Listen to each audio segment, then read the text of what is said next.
Hello everyone. So guys, we are so excited because we are going to our first international trip. We are going to Thailand.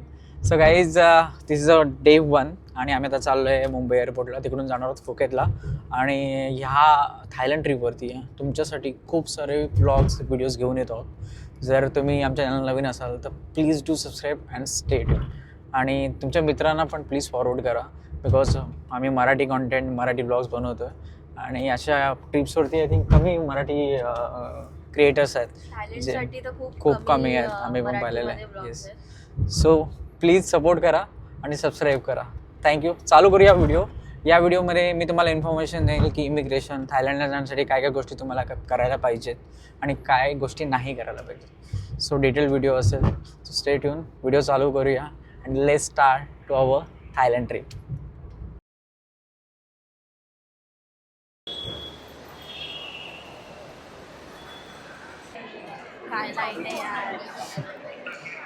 सपने देखे थे lounge में बैठेंगे जल्दी जाके काय सगळं.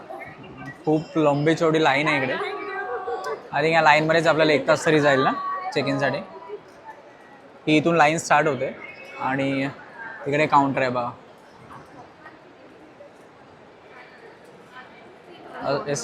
असं वाटतं पूर्ण पूर्ण मुंबई सायलंडला चालले.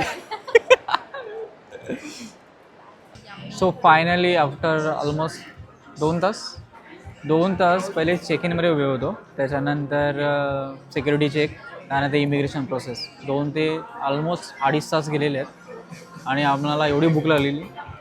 सो फायनली मॅगडीमध्ये we are having some food. 1 वाजले रात्रीचे 1 वाजलेत आणि किती 1:40ची फ्लाईट आहे. आम्हाला वाटलेलं 1 तासामध्ये सगळी प्रोसेस होऊन जाईल, नंतर लाऊंजला वगैरे जाऊन बसू. बट असं काही झालेलं नाही आहे. नको आहे, नंतर काय कामाला नाहीत.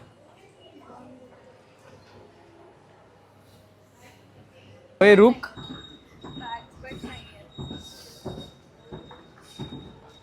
कसं वाटतंय?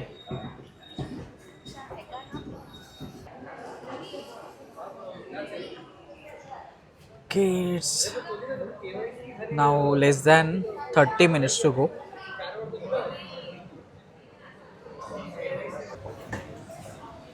सो बोर्डिंग प्रोसेस स्टार्ट झालेली आहे आणि फ्लाईट लेट झाले. But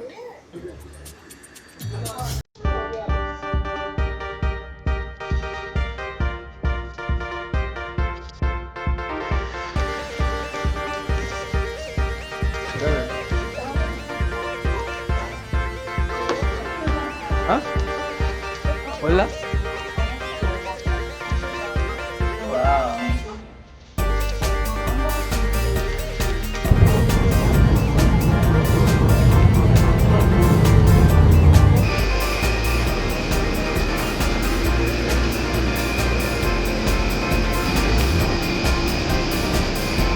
Sawadika, we are in Thailand. So finally we have landed in Thailand in Phuket International Airport. आणि इकडे वेदर वगैरे खूप मस्त आहे. मला असं वाटलं होतं की इकडे इमिग्रेशनला, जसं मी ऐकलं तर व्हिडिओज वगैरे बघितले ना, इथे इमिग्रेशनला टाईम जाईल. बट इकडचं इमिग्रेशन खूप क्विक होतं. काल रात्री एअरपोर्टला मुंबईला खूप टाईम गेला होता चेक इनसाठी. बट इकडे खूपच क्विकली सगळं झालेलं आहे आणि ऑलरेडी आम्ही बाहेर पडलेलो. सो मित्रांनो, इमिग्रेशनमध्ये ते लोक जास्त काहीच नाही विचारलं ना. मला तर काहीच नाही. मला 2 मिनिट्स TDSC फॉर्म पण आहे, त्यांनी विचारलं वगैरे. And they have ask nothing. Just passport बघितला, देन बायोमेट्रिक स्कॅन झालं आणि दॅट्स इट. नथिंग. ना कॅश विचारली त्यांनी की किती वगैरे पाहिजे वगैरे, काहीच नाही. तर आम्ही ॲक्च्युली काय केलेलं आहे, कॅश पण कॅरी केलेली आहे. बट मला असं वाटतं ना, तुम्ही हाफ कॅश आणि half card, so Neo card येतं. Neo card is very beneficial. तुम्ही डायरेक्टली यूज करू शकता. ट्रान्झॅक्शनचं तुम्हाला चार्जेस पण नाही लागत. ओके, सो निओ कार्ड घ्या. सिम पण मी निओवरूनच घेतलं होतं. निओ ॲप आहे, ते इन्स्टॉल करा. त्यावरून तुम्ही सिम अनलिमिटेड 1800 रुपीजला अनलिमिटेड डेटासोबत 10 डेजसाठी मिळून जातं आणि बाकीचे पण त्यांचे प्लॅन्स आहेत. Okay, I think this is only information you'll need.